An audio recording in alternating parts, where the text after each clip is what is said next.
You're listening to the We Are Libertarians podcast network. Find all of our shows at wearelibertarians.com.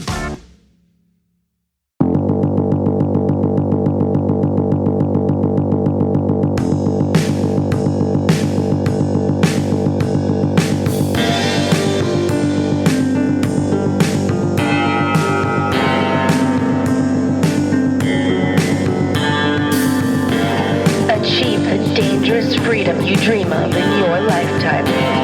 You're listening to On the Run with Runzo W. Martinez.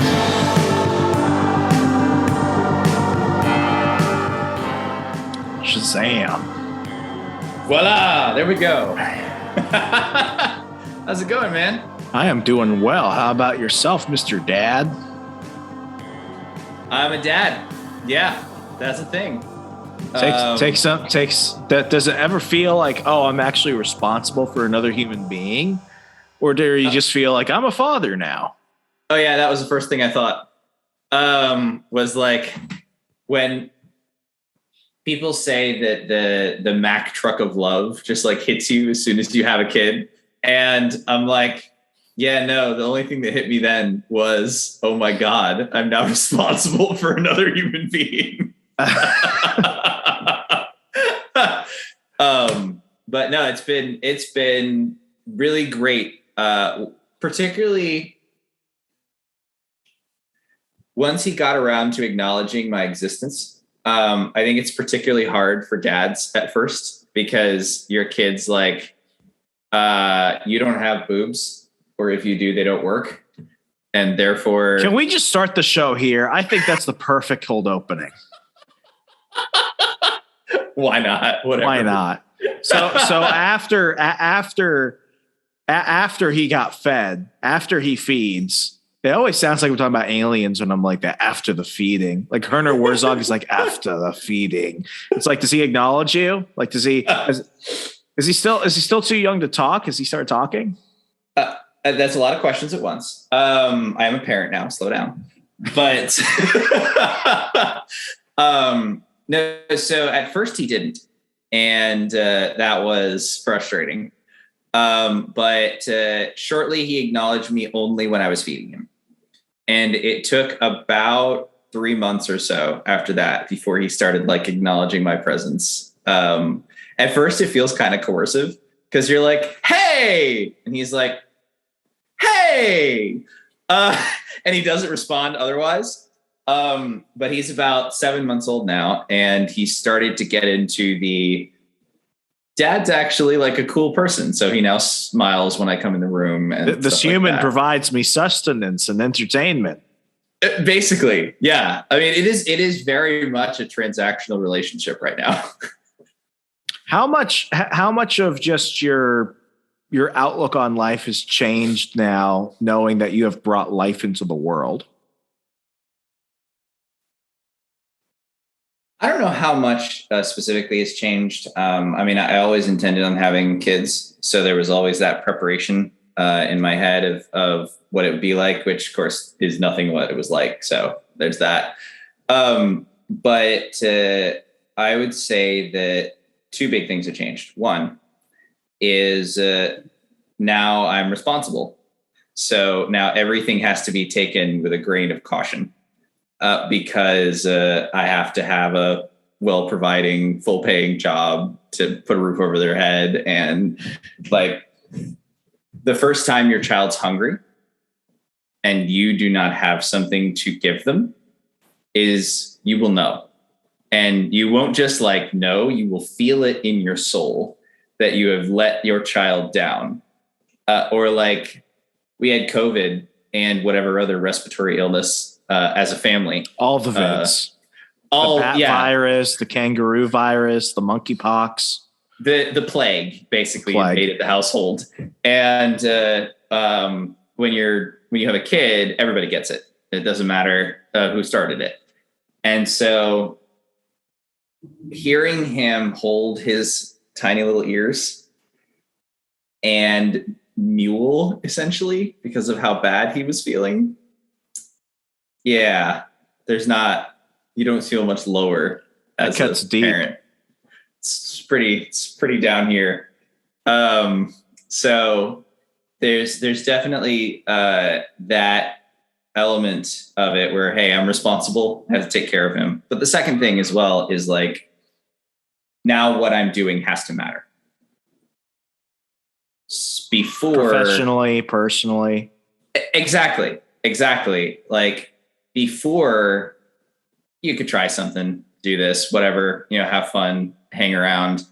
And not to say you don't have fun with a kid, because kid's a ton of fun, and not to say I don't have fun outside of the kid, but you have to be very intentional about where you're spending your time now, because now everywhere I'm spending my time is taking time away from time I could be spending with him. So I'd say those are probably the two biggest things that shifted a little bit as I became a dad. It's I'm not a father, so I don't want to compare it, but like being married for over a month now. I've been with my wife. We were together for 7 years before we got married. We started going out when I was just barely a junior. Yeah, like just barely. Well, I mean, she's a cougar, but like there's not that much. We're not dealing with Stifler's mom here. But like, there was a moment after we got married where after, going to the courthouse and getting all the legal stuff, getting together, like setting up a joint bank account. Like once it was like, we're really married, that's when like something kind of shifted in me, and a lot less of my own ambitions and priorities were a lot less of them were as self-focused as they were. And now it's like, oh, there's the financial side, which is now I have to budget for two people worth of groceries and stuff like that. But then it came to other things like, or with inflation, it's 3 people worth of groceries. With 3 people. Yeah. At least 3.5, the imaginary money man that's just eating all my shit. But it got to the point where it's like, what if I die? Like what's she gonna do? Like, do I have things set up? Like, what if something happens and I lose my job right now? Like things that I was already starting to think of. Now it's become real. And I mean, she's a functioning adult who could live without me as she had, but I can only imagine how amplified that is when you bring a child into the world. And that's the one thing that I hear from all my friends who are parents. It means something different now, since now people in our age group, I don't know how it is with you and your like friend group and stuff, like they're having kids. And it's weird because these people and you're like, you should not be responsible for a child, but something changes in them. And somehow, while they might stress and they might be, worried and challenged with parenthood, somehow something activates in them and they at least pull off looking like they know how to raise a child, even if the bar is low. Well, and if you've gotten any of that from me, then that is basically 100% my partner. He's the one who's like, I know what I'm doing. And everyone looks at you like, how is he involved in this? Right. And I'm like, I do what she tells me to do. We know he helped make the child, but does he keep the child alive? Yes, so far. Like my record is 100% on that right now. It only goes from 100 to 0 really fast. It's true. It's like the worst game of Risk ever. It's just like you roll the die and the child dies. Every day is a game of Sims. Except the punishment for failure is prison. Basically. But no, she was a nanny for 10 years. So she has raised 10 kids before. Oh, wow. And probably even cooler than that, she was the former political director for North Carolina Libertarian Party. So she's also a libertarian. And she's combined these. That's why you immediately got her pregnant. You can't miss out. Like, you can't let that go. I mean, it makes sense. She can cook too. So like you add all that together. It worked out. So, but being a libertarian parent is hard, particularly because you start out as an authoritarian. Like you literally brought a child into the world without their consent. So from the very get-go, you violated the nap because the child did not have any say in this. That's why they refused to nap onward. Absolutely. It's like, you don't care about it. Why should I? So you violated the nap and you brought them into the world, and now they're here and they're angry about it because, you according to them, you just ruined their life, especially since you brought them out of the womb into the world, which was safe and warm and comfortable and cozy, into this cold, cruel world. Like our son, when he was born, he had swallowed a little bit of his own poop already. So How does that work? So basically it's called meconium. So they get to the point where they've eaten enough in the womb that they release it. And that's a thing? It is. That is horrifying. It is. It can also kill them. That's extra horrifying. So we went through 36 hours of labor to get him out of her because that happened, and it caused his heartbeat to go a little erratic. So yeah, that can happen. Among other things, women dying in childbirth is actually one of the more common forms of death for women than that still else. happens in the United States, which is wild when you think about it. It is. Well, we just started thinking of women as people not that long ago, so like we're working our way toward actually delivering. We can't let them just go from crawl to run. They have to walk first. People first, then adequate medical care, and then maybe bodily autonomy. Like we'll get there. Like they can wait a little bit longer. So that was kind of scary, but he comes out of the womb, and I won't go into the graphic nature of all that. It's probably too much for your listeners, but put the video on Patreon of the full childbirth. I will suffice it to say that I no longer care about like blood and gore. Like wherever, whenever, like if somebody's like, hey, this guy's just been speared through the stomach by a giant piece of steel. Does anybody want to go help him? I'm like, I'm in. This doesn't bother me at all anymore. So I can even eat like Italian with a red sauce while the stuff's going on. Like that's how completely desensitized I am to this phasing now. Nothing. So when he comes out, though, in order to get it out of his lungs, because that can kill him, a nurse stuffs a like I don't know. It's like a giant air pump of sorts. It's like a manual air pump down his throat, and does it multiple times to get that stuff out of there. So he enters the world, and somebody like stuffs something down his throat over and over and over again. Is just such a traumatic way to come into the world. And you could see the trauma because he wouldn't take a bottle for the longest time at first. Because he's like, no, don't do that to me again. So you start with that, and now you have to teach them about consent.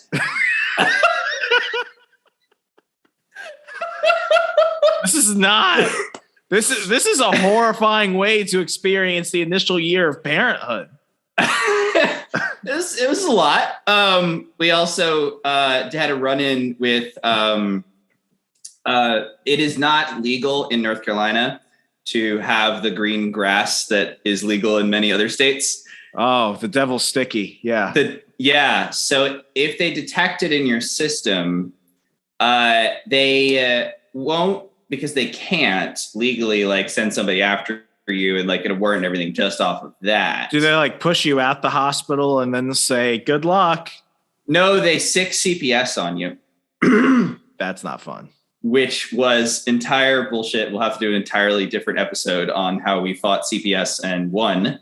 But we had to fight these people because they were just like, yeah, we'll take him, right? You guys, we're just going to take him and replace him somewhere else.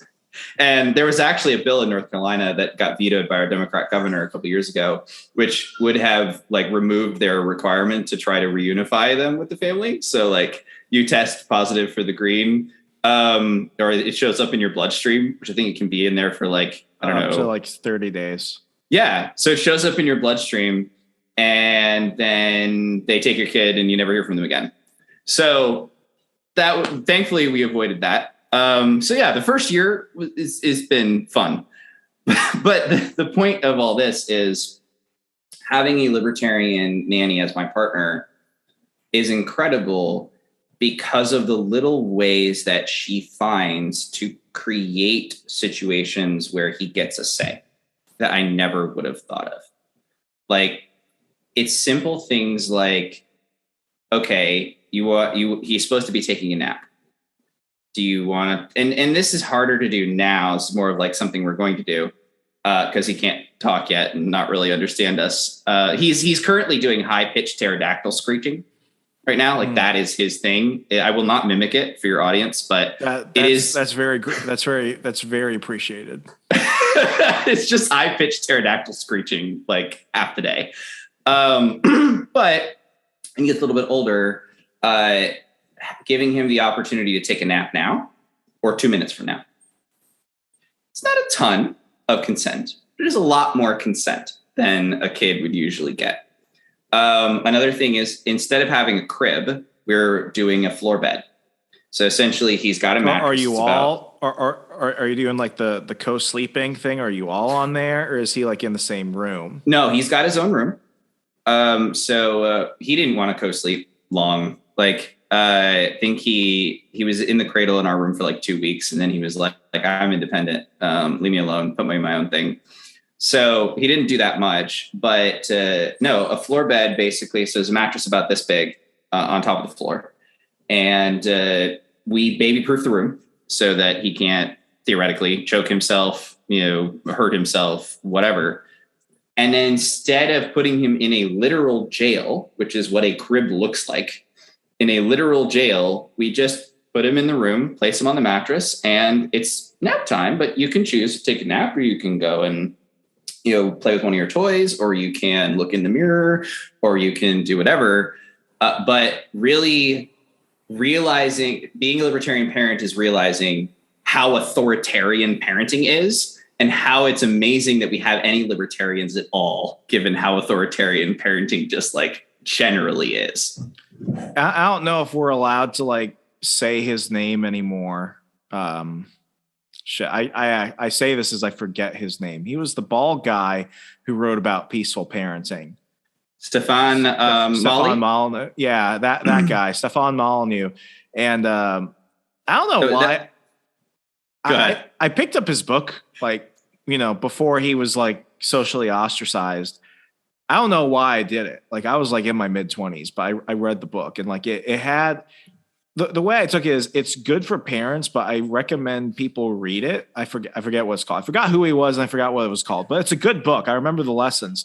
It had more. We'll take your word for it. Yeah, it had more to do with how do we find ways not to, negate making decisions for other people, but how do we at least give them an opportunity to find something that's good for both people. And in that case, it was, parents and children, but I use some of that stuff in terms of like how I worked with other people, like people that worked for me, people that worked alongside me, customers when I worked in retail and stuff like that. Like, there were a lot of good things, because I think the idea of consent, we have an idea of it, but like at the end of the day, all social interactions involve us wanting to get something out of people. It's just a matter of, do they feel respected, or do they not feel respected? And are you doing of the best of intention? Well, and that's the thing, but the difference between the moral consent and the ethical consent. So like, for me, at least, morality is the line over which if you cross it, I can shoot you. Yeah. And there are certain things under this line, murder, sexual assault, theft, things like that. That you cross this line, I can shoot you. But just because somebody didn't assault me doesn't mean that I want to be around that person. Like, that's not my only standard for them. So the second standard I think is really helpful is ethical consent. And ethical consent is basically, how much consent can we have in this interaction? Like, how do I maximize the amount of consent in this interaction? So like usury, for example, would be not a violation of moral consent, because you agreed to the loan and you agreed to pay this high interest rate. But from an ethical standpoint, it's really questionable, because it's like, yeah, but you probably knew that person would be screwed at some point, and you're trying to keep them in that contract. Like, you're trying to hide things from them. You're trying to conceal how this is going to affect them. These are things that reduce the ethical consent there.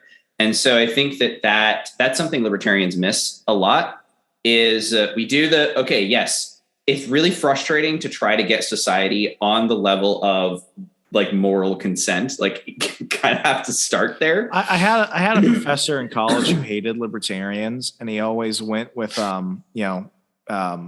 Adam Smith and everything. And he's just like, look, he's just written this treatise on people just being horrible to each other. And I'm like, well, there's a reason why he went ahead and published oh shit, I'm a horrible libertarian. Wealth of Nations. He published Wealth of Nations first, but Theory of Moral Sentiments came out afterwards. That was the second book, and I was like, well, he came out with that because in order to understand the first part, which is why we should be free and voluntary in our cooperation with each other. It's why do we even want to have this conversation? Why are we even aiming towards this? And he never wanted to talk about that. He always was like, oh, well, it's all just Wealth of Nations. I'm like, no, there's Theory of Moral Sentiments, because he was a Protestant. He was a Protestant Christian. He's like, this is why I believe we should do it. But here are also the reasons why people who might not have my worldview would want to go for a more peaceful, classical, liberal society.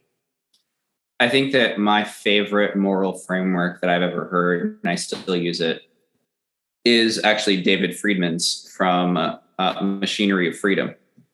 So in Machinery of Freedom, he basically says human interactions can be categorized into one of three things.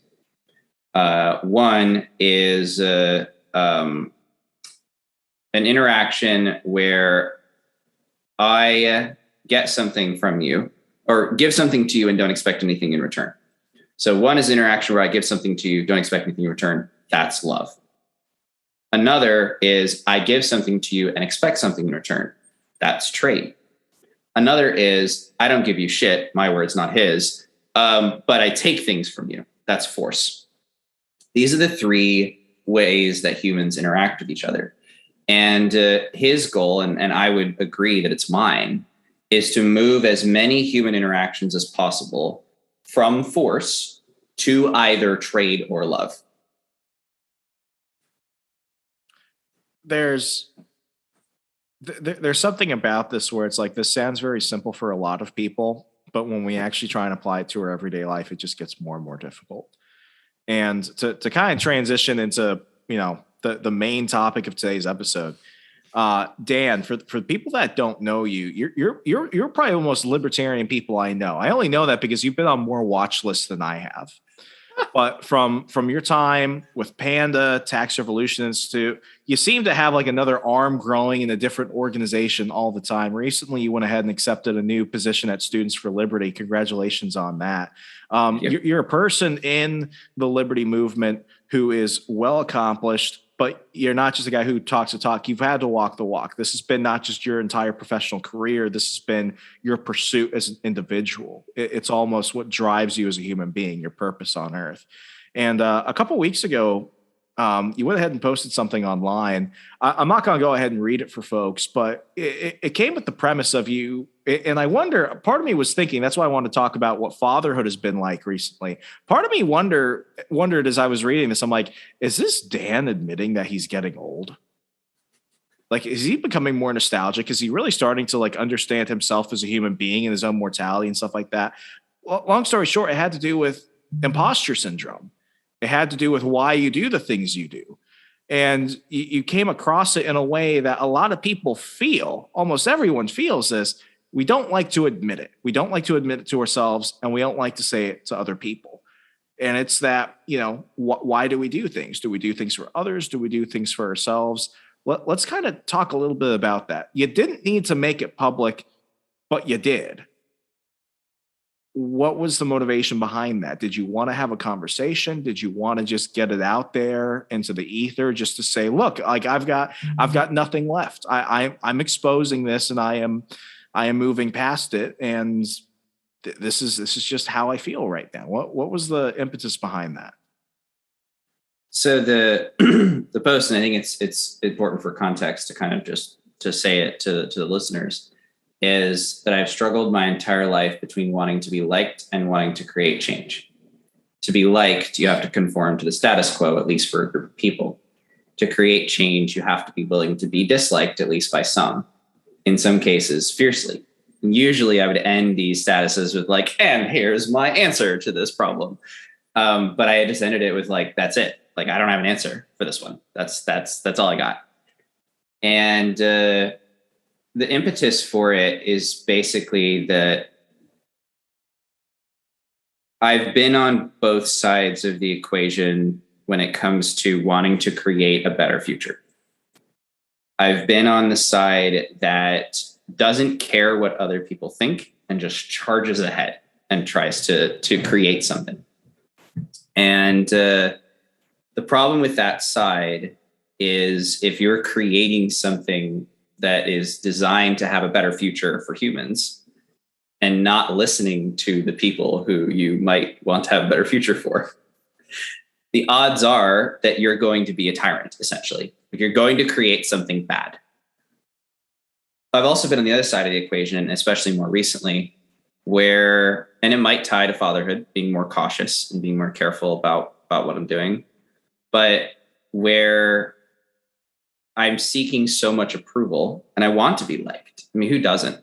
Who doesn't want to, have a good circle of friends and spend time with them and be appreciated for what you do? I used to say, I don't care if people like me, but here's what I discovered. I would rather have everybody like me, because if they do that, they're less likely to cause problems for me. Because when I went at the attitude of just, fuck everybody, I'm just going to do my own thing, I don't care, that's always where I got into the most precarious situations, to put it lightly. And it wasn't that I wanted people to like me. It was more like, if I actively make them dislike me, it will make things worse.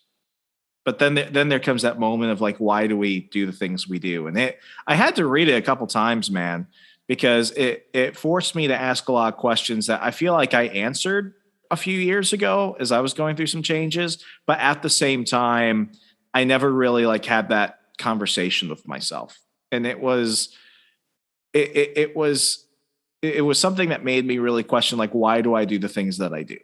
And it's more important I understand this now, because a lot of what I do as a side hustle coach, teaching people how to be more out there, a lot of what I do, and this is an insight into how the coaching goes. It's like, if you're going to start a side hustle, that means you're going to have to do self-promotion.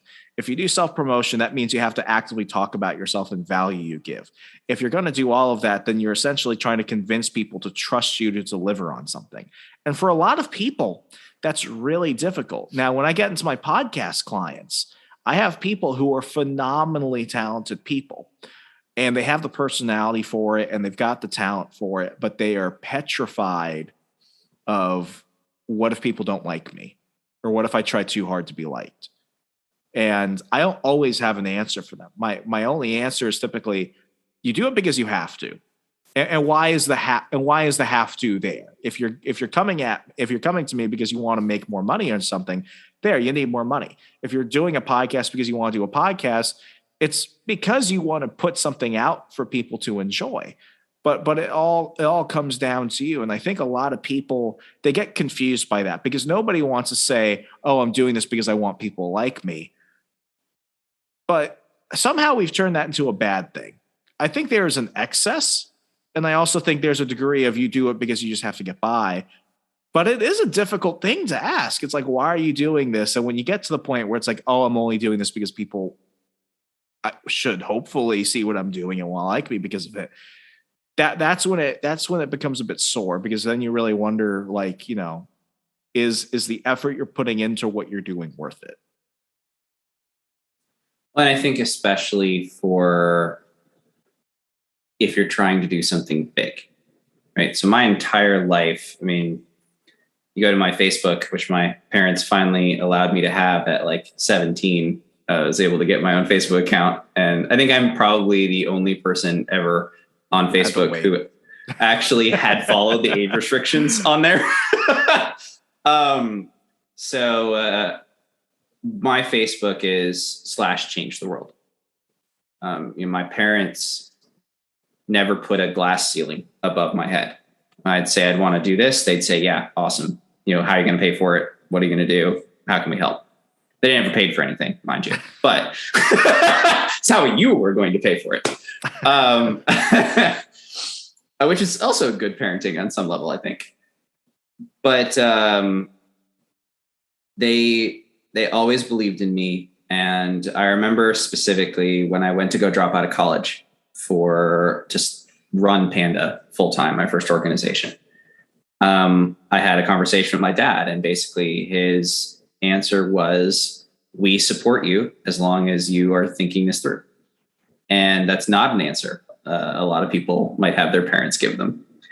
But it illustrates the level of support and the level of belief that they had in me. And so I've always gone for the biggest thing.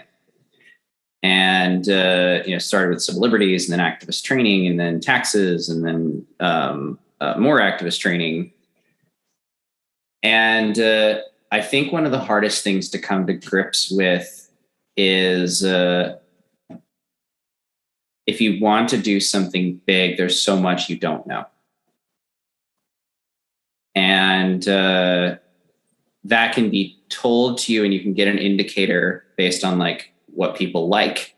That's kind of a corollary that helps you. But the bigger you're trying to make a change, the less you know. And the more you need to know, because I don't want to just make a change.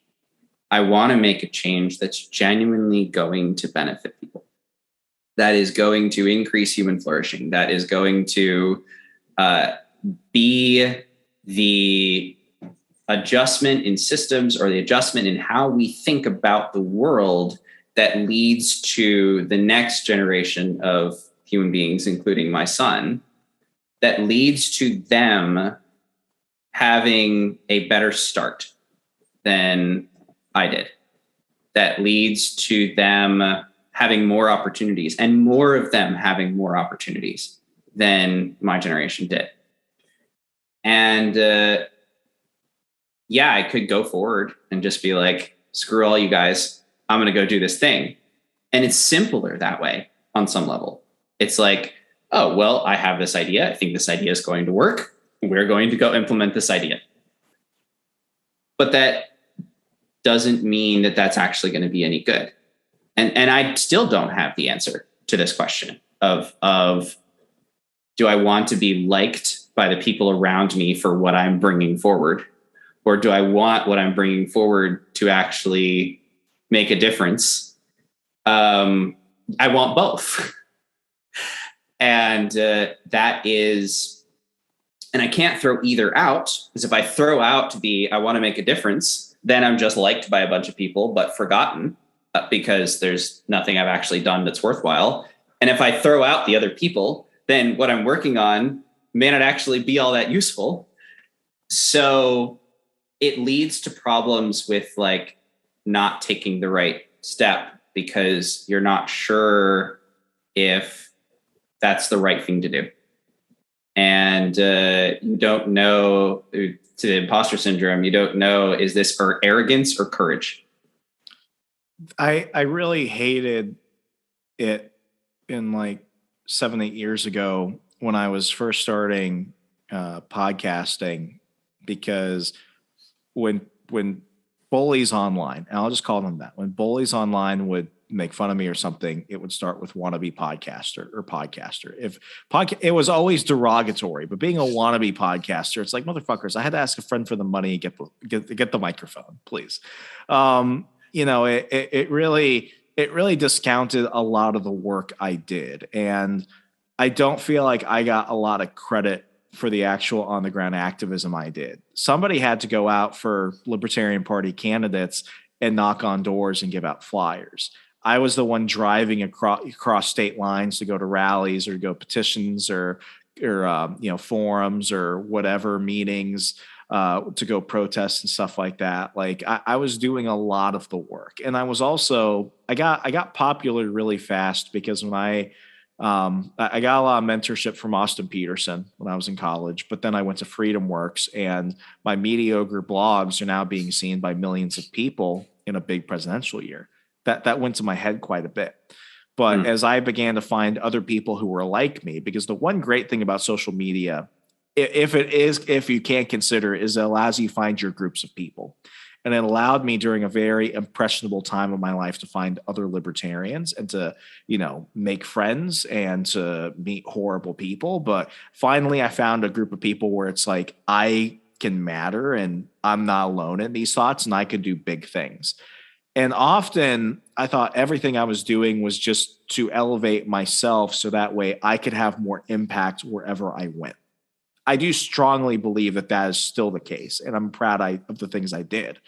However, I would be lying if I said that there were not some things that I shouldn't have done or things I didn't feel comfortable with or places where I was a little over my head because I wanted the social validation of being seen. Yep. And there was about 2-3 year period where it was around the time my book came out, my first book, Stay Away from Libertarians. When that book came out, the whole reason why I really needed to do it was because it was either go to grad school, it was either get a job as a reporter somewhere because that's what I thought I wanted to do, or it was write a book. It was one of those things. I was not going back to school.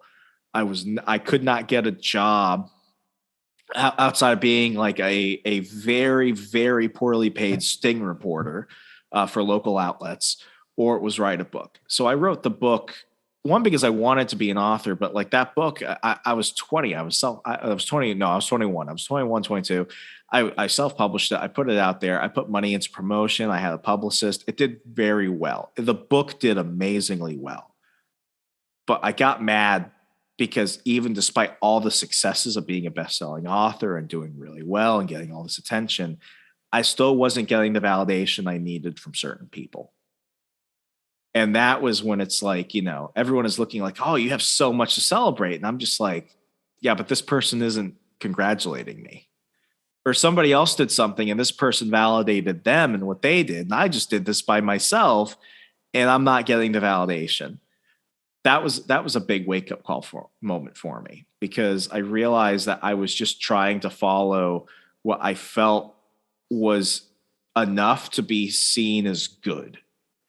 And I was ignoring all the really good work I was doing. And because of that, I was just a very sour and unhappy person to be around.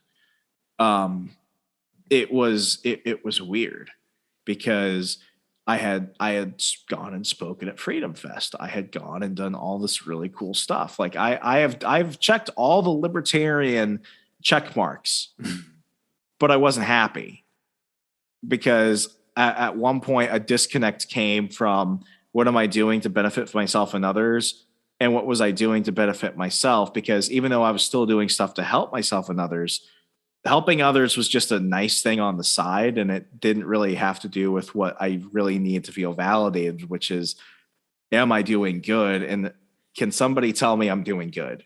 Because I can't believe it for some reason, even if I know I need to hear it. And I think that's, you obviously discovered this not recently. You obviously have known this for a while, but you have this conversation of yourself. I think that's a point of maturity that a lot of people need to reach, because if people are still asking themselves that question, it's a good question to ask. And it means that it's something you're really considering.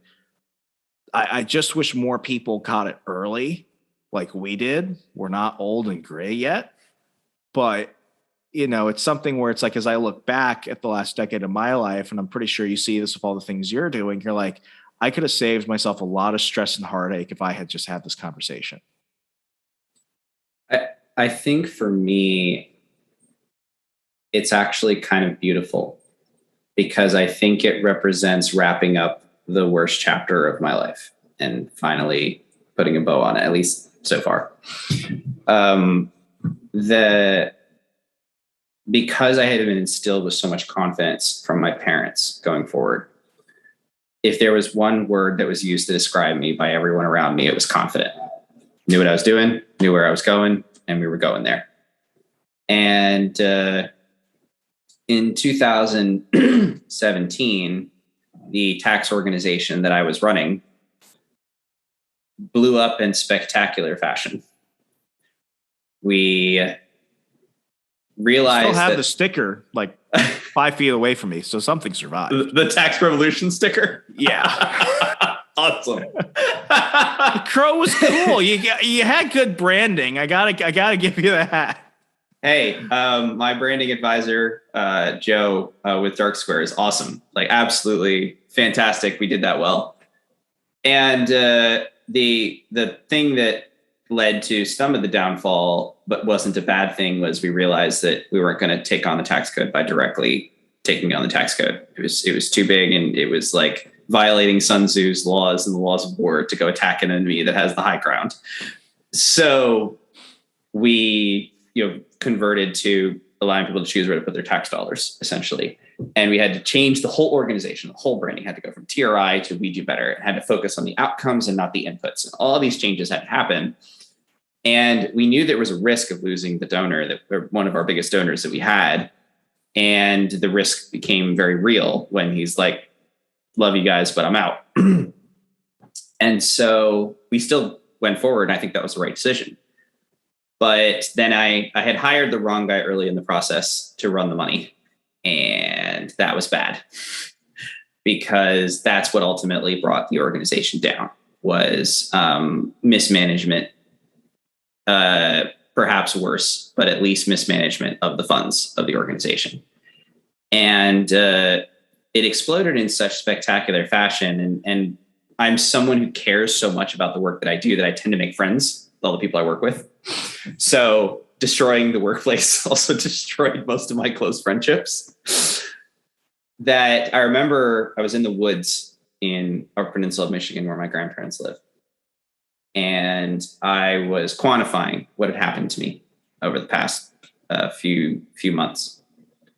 And I remember, like, any box that you're like, a man needs to check this in order to be a man. Like, he has to have his freedom, and he has to have a good woman by his side, and he has to have a house over his head, and he has to have like food on the table and all of that. Like, every single, even like health, like I broke a bone for the first time in those couple of months. And breaking a bone as an adult is a whole different thing. Oh yeah, I got it got my thumb caught in a wood splitter. It was not a great experience. I didn't pass So to out, add but insult to injury, you got a literal injury. to add injury to insult. To add injury to insult. So about as low as you could possibly get at that point. Friends, I had a family, sort of. But like, at that point, I felt like a complete and utter failure. And it really affected my confidence going forward. I remember effectively resigning from doing We Do Better, because I would come up with these plans, but then I wouldn't think I could actually do them. And so I wouldn't do them. And that period has lasted for like, what? We're in 2022. That was 2017, 2018. So for almost 5 years. And I think that the post on Facebook that I made represents a wrapping up of this period of my life, because it represents me going, no, maybe I didn't know what I needed to know over the past 10 years in order to make the change I wanted to make. And I started every iteration, every new arm that you talk about is me going and learning from the previous organization, going, the approach that we were taking will not work. We need to use a different one. Panda to SI was, hey, the approach we're taking, passing laws to say the government can't detain you without a charge or trial. Great, won't actually stop them from doing that. SI, we're going to help all these activist organizations. Great. Taxes, we're going to go right at the heart of the beast, et cetera, et cetera. And I can be okay with the fact that, yeah, maybe I didn't make the impact I wanted to make with those organizations. But I learned from that, and I was working with the best that I had. And I said I don't really have an answer. I'm not sure if this is a good answer to the ultimate thing that I pose, but it is kind of after I saw the other people say, hey, this is something I deal with too, and felt a little bit better. I think where I've ended up at is I have the confidence to say I am doing my best to do what I believe is right. However, I'm also willing to hear from people who disagree, to hear from people who it might affect, and understand what they're saying and adjust and change what I'm doing based on that. I think to give yourself a little bit of credit, though, I think you're looking at it the wrong way. It's not necessarily, do you have an answer to this big question? It's a motion. It's not a thing. It's a process. And going through the comments from that alone, and just me asking this question myself, it's like, it's not a question. It's not a matter of if this will happen to somebody. It's a matter of when it will happen. And I think for listeners, they can apply it to relationships. They can apply it to the workplace. They can apply it to a lot of things. Why does Jimmy's mom care so much about bringing snacks to the soccer game all the time? Why is that happening? Why is somebody so obsessed with their working professionals soccer team or something like that? Why do we seek validation? Why do we seek the things we do? And it's not an if, it's a when. And the win only comes when you identify that you have been on that path, and it's identifying it and then choosing to get off. And I think that marks a point of maturity that comes in a different phase in their lives, because I think I was having this conversation with a past guest. It was like, when did I feel like I was an adult? Like, when did I feel? I was talking to a family member about this last week. It's like, when did you actually start feeling like you were an adult? And I think I think it comes in a couple different phases. The first one is when you realize that by law and by age, you will no longer have the protections or benefits you had as a child. That goes when you leave the house, when you graduate from high school.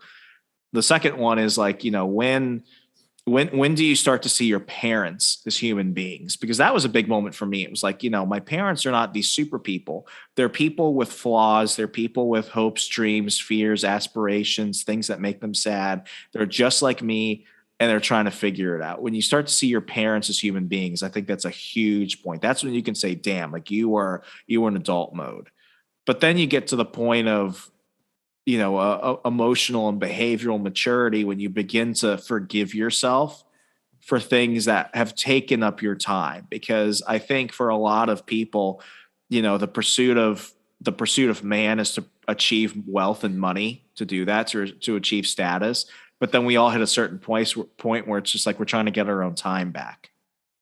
And that's why I do everything with this show. That's why I scrapped the old show, and now it's this. It's, we're in a situation where our own time is being taken from us, whether it's because of what we're allowing to happen or things that are taken outside of our control. How do we get that back? Because we have to stop going for the things that society has told us are the big milestones, and we have to start looking at our life and seeing, when we die, will we die all right?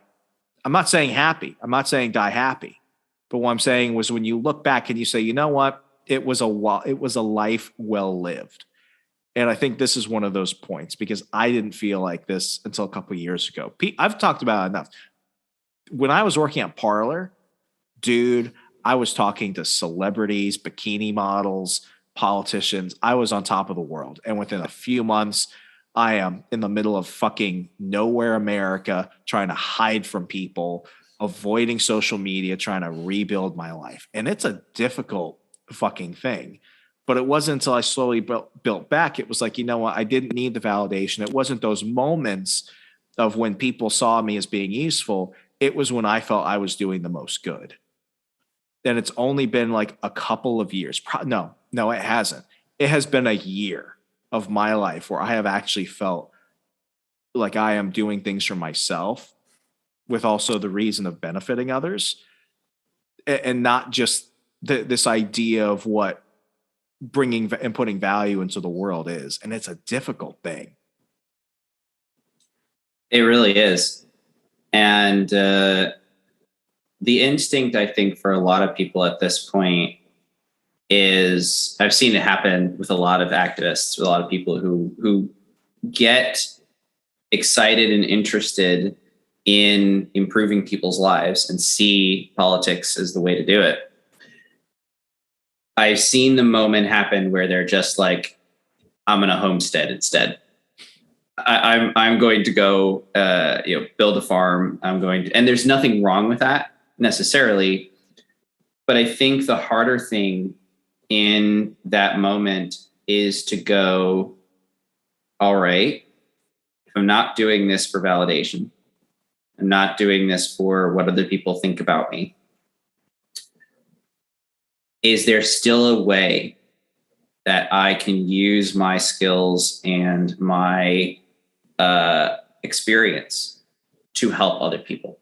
Where is the place where I am kind of uniquely best suited to do that after I've gotten to the point where all I want to do is homestead? Because that to me is what separates the people who then go on to change the world from the people who don't. I don't necessarily mean any shade against the people who don't, but when it's easy, when you believe, when you're like, all these people are, surrounding you and cheering you on and saying, let's go, let's go, let's go. It's easy to go out and be like, yes, let's change things. Let's go do the hard stuff. Let's go, make things happen. But when you don't get to rely on those people, and when you look at yourself in a way and you're like, I don't know if I've been all that effective up until this point. And when you have responsibilities, it's that point at which you can choose to either just be out there for yourself, which isn't necessarily a bad thing. And in a capitalist society, you can do lots of that and still help other people in a way. Or can you be patient with yourself in figuring out the way that you can help people, even without the adulation and the praise? I think that's really hard. And I think you probably could get adulation and praise out of it at some point. But it becomes the nice thing, and it isn't the thing. Right. It isn't. I mean, I know one of the reasons we're so good on Facebook, which now all of my Gen Zer like direct reports now all call Boomer Book, which is like, that's not fair. If they're the ones who are going to kill it, then let it be done. Right. But like, I got really excited when I spiced up my LinkedIn a few months ago. Where did that come from, by the way? Like, was it just during COVID? People were like, I'm bored, I'm going to get on LinkedIn. And all of a sudden, people started celebrating new jobs like they were getting drafted. It's like, after much time and deliberation and prayer and support from my family, I have accepted this new position at Bain Capital as a junior financier. And it's just like, who gives a shit? No, I mean, it became another form of like professional LARPing. It's like no one actually is as happy as they are in their LinkedIn photos. It's all kabuki theater. It's all it is. But somehow it became more popular, and it's just, it's where the cool kids went. It's true, but I think I used to live for that. And I know the addiction that's there. Like I used to live for getting 1,000 likes on a post and 100 likes on a post and, a bunch of comments. And I used to live for that. Every day you'd wake up and you'd be like, all right, I'm going to put this new post out and you get all this adulation and appreciation. And eventually that becomes hollow. And again, you don't want to throw out the baby with the bathwater. There is a value to knowing and getting feedback and hearing from other people. It is a crutch that is not, it's fake, I guess is what it comes down to, right? The number of likes and hearts you get on your post on social media doesn't take any steps toward making people's lives better, including your own. It wasn't until about So I've been doing On the Run for 200 plus episodes now. It wasn't until I really refocused the show on personal development and then really advocating for myself as a consultant, as a coach, for how people could, develop those things. It wasn't until I heard people say, I could pay my bills now. I could take my family out on vacation now. I don't have to worry about whether or not I'm going to overdraft. I can afford to say to my boss, fuck you, I'm going to go do something else. It wasn't until a relationship had been built, because I was more focused on the long-term development instead of the quick hits, that I actually felt like I was finally doing something. Because I can straight up tell people, I got probably close to 500,000 downloads or more of the Remso Republic that later became the Remso Martinez Experience. I can't say that it impacted anything. I got smaller. I got more focused. Yeah, I got taken off the podcast list at libertarianpodcast.com, but damn, I have actually helped people. And if I can help a dozen people within this year achieve a level of comfort and peace of mind that they never had prior, that has done more than anything else I ever did. And that was that moment where it's like, they didn't need to say thank you, but when it did, it was just a nice moment of, you know what? It wasn't necessary because I knew, but now I can lay at night not having to wonder, because we all wonder. It's part of being human. So Dan, this has been a wonderful conversation. You've really been able to show people that when you refocus on that commitment to the why for your motivation, what drives your motivation, you can go through these things and you don't have to question if it will happen, if you will wonder, if you will struggle with that. It's a matter of when. The difference between the people that understand it, though, and the people that don't are those that look at it and say, you know what? The road has been traveled. It has been rough, but it is closing now, and I am at peace because now I'm on to something else that I know is right and true. Congratulations on being a dad for over 7 months now. Your son will not be as neurotic as scarred over time. I hear infants forget about things like that. And your new job at Students for Liberty seems to be awesome. Wish you nothing but congratulations there. If people want to go ahead and follow all your projects, everything you're doing for the cause of liberty and building a better tomorrow, how could they do so? So for Students for Liberty, go to studentsforliberty.org. For the Institute for Community Solutions, just Google it because the web URL is so long. You don't want to type that in. So thank you so much, Remso, for having me on. Sometimes it's just great to hang out on a podcast with a friend. And that's what I felt like this was. So as always, man, always a pleasure. Always great to have you on. Folks, if you enjoy conversations like this, if you got something out of it, hopefully you want to go ahead and give a little bit of value back. Please, it costs you nothing, but means everything to me. A 5-star rating and review on Apple Podcasts, Google Play, Stitcher, wherever you're listening to the show across Al Gore's amazing internet, helps us spread the good news that things can't get better for you in your lifetime. Achieve that dangerous freedom. As always, I'm Remso W. Martinez. Be safe, be good. Good night.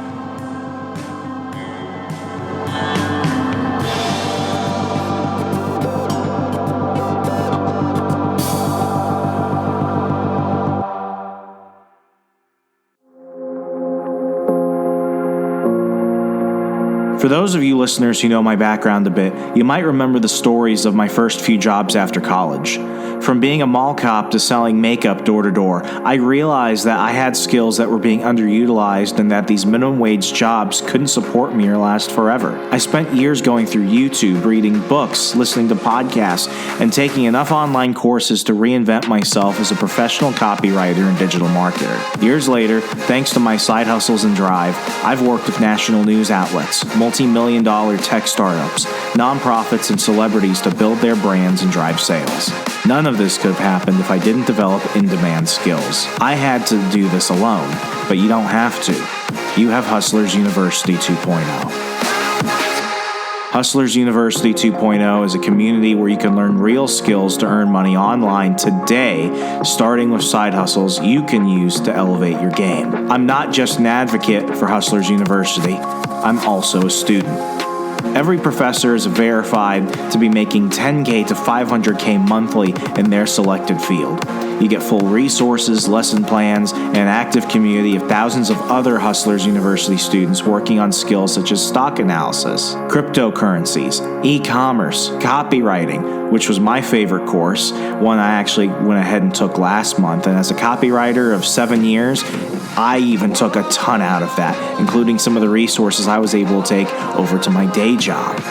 You also learn freelancing, financial planning, affiliate marketing, business management, and so much more. If you're tired of depending on a boss who hates you to deliver your paycheck, or have learned since the lockdowns that controlling the source of your income is vital to your individual freedom, sign up for Hustlers University 2.0 today using the link in the show notes. I'll see you there.